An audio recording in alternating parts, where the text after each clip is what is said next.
drug makers Moderna and Pfizer say their updated COVID-19 vaccines have shown a strong response against the latest subvariant of the coronavirus. The strain, known as BA.2.86, is highly mutated and, according to the CDC, could have a higher rate of infection with those who've either been vaccinated or have caught the virus earlier.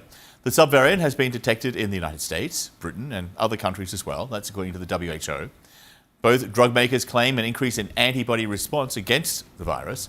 Each is in different stages of approval, but are expected to be available in the coming months, maybe sooner.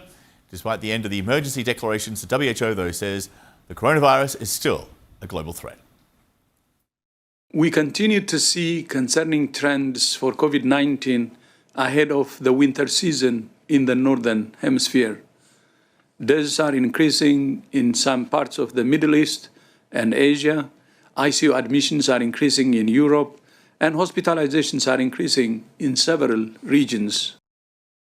Anne Ramoyne is a professor of epidemiology at the University of California's Fielding School of Public Health. She is with us this hour from Los Angeles. Welcome back. It's been a while.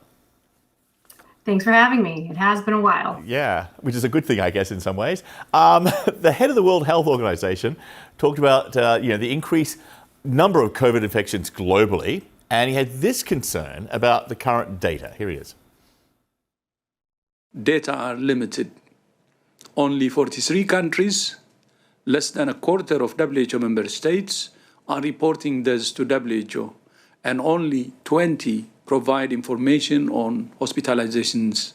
So internationally, there's a lack of testing, a lack of data being collected. And here in the US, the CDC, their latest numbers show more than 17,000 people were admitted to hospital last week. That's up almost 16% in a week. But is there a similar problem here with potential underreporting in the United States, especially after the authorization to collect public health data ended back in May? John, we have a lot of problems when it comes to data today because we don't have the same kind of rigorous reporting that we had at the height of the pandemic.